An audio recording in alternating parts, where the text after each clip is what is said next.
Bonsoir à tous, nous sommes le lundi 27 juin, vous regardez le 7-8, le journal. Merci de nous retrouver pour cette nouvelle édition. Tout de suite, les titres. Quelles conséquences après le Brexit pour le territoire? La sortie du Royaume-Uni de l'Union européenne inquiète les citoyens, mais aussi les entrepreneurs. Reportage, réaction et explication avec notre invité de ce soir, Olivier Janouex, responsable du Centre Information Europe Direct de la Maison de l'Europe des Yvelines. Et les vacances n'ont pas encore officiellement commencé, mais il faut déjà penser à son logement pour l'année prochaine. Samedi, l'Université de Versailles-Saint-Quentin en Yvelines organisait la 5e édition du Forum Logement. Les API sont de retour à plaisir. Ces animations au pied des immeubles sont une tradition dans la commune où elles existent depuis 2011. Une initiative pour cultiver le vivre ensemble et favoriser les liens entre plaisirois. Pour nous en parler ce soir, Ginette Farou, adjointe du maire à l'action sociale, déléguée aux familles et aux solidarités, viendra nous en parler. Et nous ouvrons ce journal avec cette information. Les premiers délégués du gouvernement ont été nommés et ont pris leurs fonctions. Rappelez-vous, le 26 octobre dernier, depuis les Mureaux, était lancé le comité interministériel pour l'égalité et la citoyenneté afin de renforcer la présence de l'État dans les quartiers les plus en difficulté. À Trappes, pour le secteur des Merisiers et de la plaine de Naufle, c'est Olivier Vandard, ancien proviseur de lycée et ancien inspecteur d'académie dans le Val d'Oise, qui a officiellement pris place au sein du collège Gargarine. Il a pour mission de favoriser l'éducation, l'accompagnement personnalisé vers l'emploi, la mixité sociale dans le logement ou encore l'accès aux droits et aux soins des plus démunis.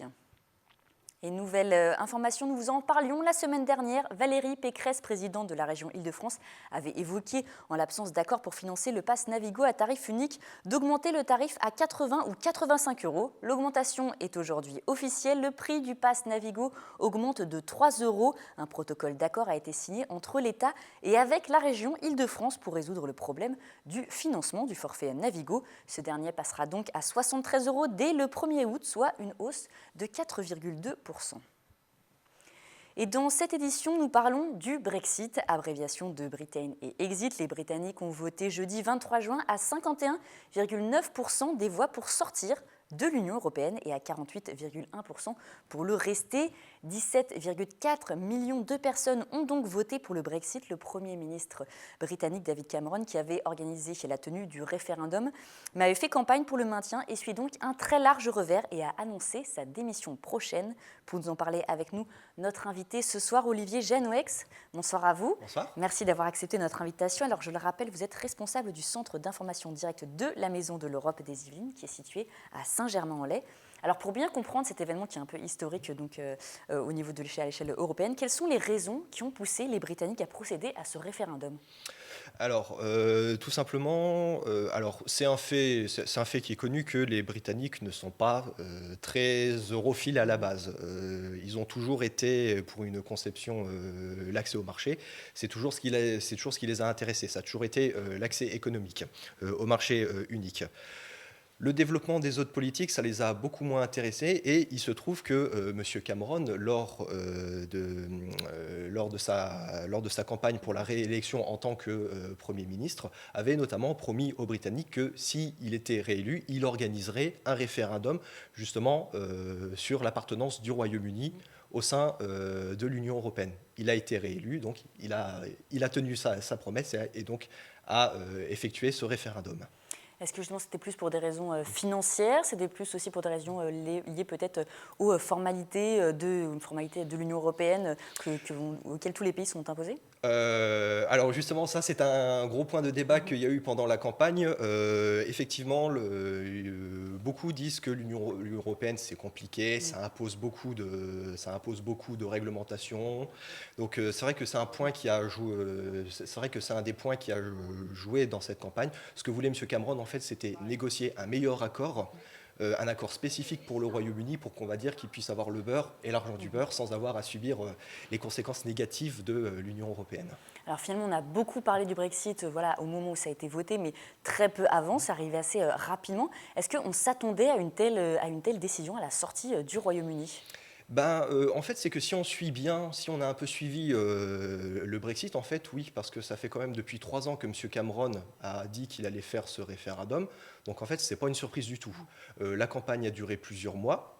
La campagne a été longue, la campagne elle a été quand même assez rude, et en fait quand on regarde même les arguments que chaque camp a mis dans la balance, bah, finalement en fait on avait le camp du Remain, donc ceux qui voulaient rester dans l'Union Européenne, c'est en disant il faut pas sortir parce que sinon ça va être pire, et le camp justement le camp du Brexit qui lui avait des arguments un peu plus sensationnels, il chiffrait un peu plus en disant bah voilà on va récupérer notre souveraineté nationale, on va plus être dépendant de Bruxelles, on va financer davantage notre sécurité sociale.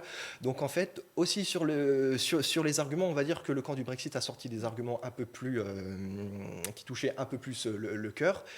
Et en fait, non, on peut pas être trop surpris on peut pas être trop surpris du résultat quand on a bien suivi le... Parce que finalement, la classe politique française s'est exprimée très largement, alors qu'ils s'attendaient à une telle décision ?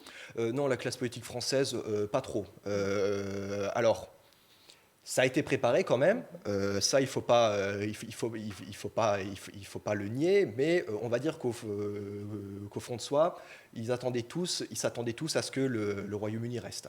Alors dans les Yvelines, les élus ont également réagi à cet événement. Valérie Pécresse, donc présidente de la région Île-de-France, parle d'un Brexit calamiteux et d'un coup de tonnerre sur l'Europe en encourageant une réponse franco-allemande. Elle en profite également pour faire un petit coup de pub à la région Île-de-France en invitant les entreprises qui souhaitent rester dans l'Union européenne à venir s'installer à Paris. Le président du Sénat, Gérard Larcher, parle lui d'une mauvaise nouvelle pour l'Europe. Il appelle à relancer le projet européen et à solliciter le président pour tenir un débat parlementaire, et cela le plus vite possible. De son côté, le conseiller régional yvelinois Eddie Haidt s'est dit inquiet, tout comme Benoît Hamon, député de la 11e circonscription des Yvelines, qui se pose la question du changement pour l'Union européenne. Plus proche de nous, Jean-Michel Fourous, maire d'Elancourt, tweet ceci: le couple franco-allemand doit se renforcer d'urgence. Alors du coup, c'est normal pour les élus peut-être locaux en Yvelines de s'inquiéter. Est-ce qu'il va y avoir des répercussions directement peut-être sur notre territoire ? Effectivement, il faut bien comprendre que les répercussions en fait vont vraiment se faire sentir lorsque le Royaume-Uni sortira officiellement de l'Union européenne. Pour le moment, le Royaume-Uni n'a toujours pas activé ce qu'on appelle le fameux article 50, la fameuse clause de sortie. Donc le Royaume-Uni est toujours un membre officiel de l'Union européenne, on est toujours 28. C'est qu'à partir du moment où le Royaume-Uni va effectivement sortir complètement, donc que l'ensemble de la législation européenne ne lui sera plus applicable, que là on va sentir effectivement les véritables conséquences, notamment économiques, pour les entreprises qui essayent justement d'exporter au Royaume-Uni. Alors d'un point de vue économique, justement, les conséquences ne se sont pas fait attendre. Vendredi 24 juin au matin, le CAC 40 a perdu 8,04% dans la journée. Les investisseurs sont donc dans l'incertitude. La livre continue de chuter face à l'euro. Alors dans les Yvelines, certaines entreprises possèdent une activité de l'autre côté de la Manche. Alors quelles vont être justement les conséquences pour elles ? Je vous propose d'en parler juste après avoir visionné ce reportage de Nicolas Dandry. Brexit is coming. Et pour l'entreprise IP Software, le regard est tourné vers sa filiale britannique. Cette dernière s'occupe de commercialiser au Royaume-Uni les produits de la société conçus en France. Et la chute de la monnaie britannique pourrait avoir des conséquences. On verra après en fonction de l'évolution tout simplement de la livre, si l'on doit nous augmenter notre tarification ou pas. Mais on sera malheureusement obligé aussi, en tout état de cause, de tenir compte de nos concurrents sur place pour faire en sorte que notre offre reste effectivement compétitive. Cette société édite des logiciels et propose des prestations de services informatiques. 20% de son chiffre d'affaires provient du marché britannique. Je crois que ce qui est important, c'est qu'effectivement que nos produits restent dans le coût du marché par rapport à ce qui se pratique sur ces territoires, à partir de quoi, dès l'instant où ce jeu est joué, il n'y a aucune raison à ce que demain matin, votre développement en soit directement impacté. Je pense que la relation établie entre l'Angleterre et la France ne se trouvera pas directement impactée. Je pense que l'impact va être surtout davantage pour les Anglais, en termes effectivement de coûts économiques, que pour nos relations commerciales. Et la conversation avec son partenaire anglais se veut rassurante. Tant qu'on n'a pas le plan de sortie, je pense qu'au niveau effectivement de la monnaie, elle ne peut pas plus bouger que ça. Bon, il y a l'incertitude, c'est certain. Le Royaume-Uni a 2 ans pour négocier sa sortie de l'Union européenne. Pour l'entreprise yvelinoise et sa filiale anglaise, l'activité se poursuit en restant attentive aux indicateurs de l'économie britannique.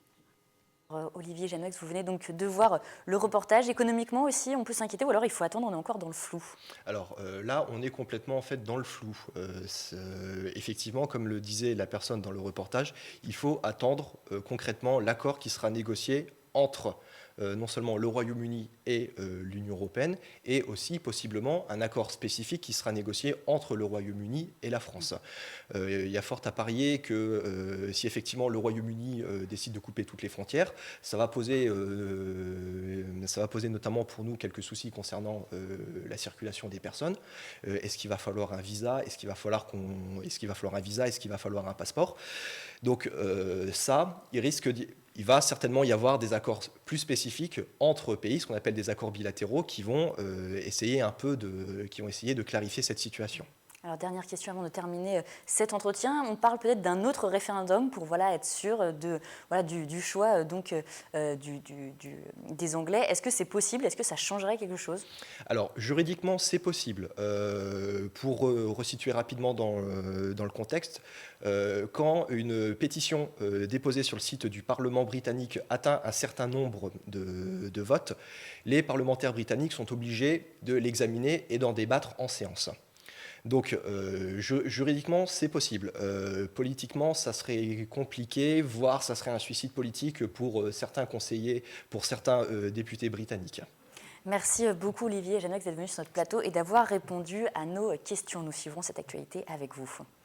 Autre sujet, le secrétaire d'État chargé de l'enseignement supérieur et de la recherche, Thierry Mandon, était cet après-midi à Saint-Quentin-en-Yvelines. Il a visité les installations et équipements rénovés de Challenger, l'occasion de présenter des projets innovants au service de la pédagogie et de qualité de vie dans le campus de demain. Écoutez-le, il était au micro de Patrick Jacques de Dixmude. Parce que notre système d'université a deux mutations énormes à conduire. Premièrement, on doit révolutionner la façon d'apprendre. La pédagogie, ça passe par le numérique. Et ici, dans le campus connecté, dans le savoir-faire du campus connecté de Bouygues, il y a ces technologies-là qui sont domestiquées. Deuxièmement, nous avons en termes de stratégie immobilière, de faire des locaux à la fois confortables, accueillants, hospitaliers aux nouvelles façons d'apprendre et en même temps respectueux de l'environnement, aussi un autre défi. Et je trouvais qu'il n'y avait pas de visite plus appropriée que celle-ci pour voir des expériences concrètes de réussite, de la transformation numérique de la pédagogie et de la transformation durable de l'immobilier. Et parlons logement étudiant. À présent, ce samedi, l'Université de Versailles-Saint-Quentin en Yvelines organisait la 5e édition du Forum Logement, au programme atelier sur la fiscalité, rédaction d'un contrat ou encore atelier sur la loi Allure pour les étudiants. Objectif, les aider à trouver un toit. Regardez ce reportage signé Manon Labatte et Camille Lambert. La 5e édition du Forum Logement a inauguré la nouvelle maison de l'étudiant. Le Crous a réuni une quinzaine de partenaires, des comités locaux et des propriétaires. L'objectif, réunir tous les acteurs du logement et les étudiants qui sont à la recherche d'une habitation pour la rentrée sur Saint-Quentin en Yvelines. Je recherche un logement pour après être proche de l'EUT. Mais donc on est venu ici pour avoir à peu près une seconde chance par rapport à ce qu'on avait déjà choisi, pour ensuite avoir un choix. Le contact que l'on a eu dans un premier temps avec le Crous était des plus agréables et nous a permis d'avoir donc l'information sur le forum et le fait d'avoir accès à un bon nombre de renseignements, de rencontrer des personnes différentes avec des solutions proposées d'ailleurs différentes, que ce soit de la colocation. Par contre, est-ce qu'on partira ce soir avec un logement? J'en sais, fiche trop rien. L'accès au logement pour les étudiants est de plus en plus complexe. Des professionnels et des associations contactées par l'université étaient présents pour guider les jeunes et leurs familles. C'est compliqué le logement. Il y a plein de choses à savoir, il y a des mécanismes à comprendre. On est là pour expliquer au public comment ça fonctionne et les démarches qu'il faut faire. Je dirais les démarches surtout adaptées à leur situation. Les jeunes viennent avec des projets qui sont parfois un petit peu déconnectés de la réalité. On est là pour leur expliquer quelles sont les ressources des territoires et comment tout ça fonctionne. C'est vraiment de l'accompagnement individualisé. Avant de prendre un logement, les étudiants doivent toutefois attendre les résultats du bac. Prenons la direction de Trappes. À présent, le centre Emmaüs, qui est situé dans la ville de Trappes, doit se trouver de nouveaux locaux. Il est situé 201 avenue des Bouleaux. Emmaüs Trappes est en fin de bail sur le bâtiment. Il n'est plus possible de venir faire des dépôts ou de prendre rendez-vous pour un ramassage. Malgré la fermeture le 30 juin, l'association restera en activité en louant des bureaux pour rechercher un nouveau site dédié à la vente. Aucun dépôt ne sera possible durant cette période. On écoute le responsable du site nous donner plus de détails sur cette fermeture. C'est un bail précaire qui avait été mis en place au mois de janvier 2015 dans l'objectif d'acheter le bâtiment à l'issue du bail précaire. Et puis pour un certain nombre de raisons, notamment financières, cet achat n'a pas pu se faire. On a prolongé le bail précaire de décembre 2015 jusqu'à juin 2016. Et puis maintenant, le propriétaire ne veut pas le prolonger. Donc voilà. On fait une petite pause en espérant redémarrer fin 2016 dans un établissement qui sera tout à fait adapté à l'activité. Et nous allons à plaisir à présent avec notre seconde invitée de ce journal en plateau avec nous, Ginette Farou. Bonsoir à vous. Bonsoir. Merci d'avoir accepté notre invitation. Vous êtes adjointe au maire de Plaisir, déléguée à la famille et aux solidarités. Alors vous êtes ici pour nous parler des API, les animations au pied des immeubles, qui ont lieu donc toute cette semaine jusqu'à vendredi. Alors elles existent depuis 2001. Je me suis peut-être trompée dans mon lancement. Voilà, ça existe depuis 2001. Alors voilà, comment ça va se passer? Qu'est-ce qu'on va y trouver toute cette semaine?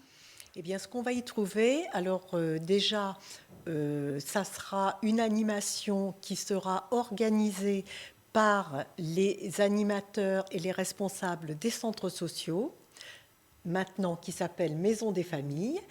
Et il y aura également des services de la ville, ainsi que des associations qui sont ou caritatives, ou culturelles, ou sportives. Demain, premier jour de lancement, sur le quartier de la Haise, qui est proche de la gare de Plaisir-Grignon. Ensuite, ce sera sur le quartier de l'Aqueduc, sur le parc des 4 saisons, puis sur le quartier du Valibou. Et enfin, la journée de clôture, le goûter en fait de clôture qui aura lieu sur la Maison des familles de la Mosaïque. Alors c'est 16h30, 19h30 les horaires. Le but donc c'est de se faire rencontrer tous les plaisirois, voilà, d'améliorer le vivre ensemble. Alors c'est d'améliorer le vivre ensemble et également de tisser du lien entre les voisins, parce que vous pouvez avoir des personnes qui habitent dans le même immeuble et qui ne se connaissent pas. Donc effectivement, c'est important de créer ce lien. Mais il y a également des gens, des quartiers voisins qui viennent sur ces animations. Alors ça s'adresse à tout le monde? Ça s'adresse complètement à tout le monde, du plus jeune au plus âgé. Alors cette année, il y a une spécificité que vous aviez déjà fait l'année dernière, donc des animations autour du cirque. Là aussi, c'est pour favoriser les liens justement entre les habitants? Alors c'est pour favoriser non seulement le lien entre les habitants, mais également entre les parents et les enfants.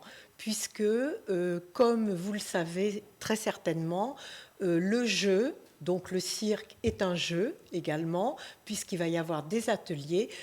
Le cirque et le jeu créent du lien et des interactions entre des parents et des enfants qui ne sont pas forcément habitués à jouer toujours ensemble. Alors c'est voilà, un événement très convivial qui s'adresse à tous. Ça s'inscrit justement dans une dynamique globale de la ville, voilà, pour les habitants, pour instaurer, je sais pas, peut-être un meilleur climat? Alors non, parce que le climat est bon. Le climat est bon, mais c'est justement pour que les gens puissent se rencontrer, puissent échanger avant de partir en vacances. Alors justement, pour partir en vacances, il y a aussi des gens qui ne partiront pas en vacances. C'est pour également? Alors, bien évidemment qu'il y a des gens qui ne partiront pas en vacances. Sachez tout de même qu'au niveau de la ville et notamment au niveau des maisons des familles, nous organisons des séjours familiaux. Et là, cette année, ça va être au bord de la mer.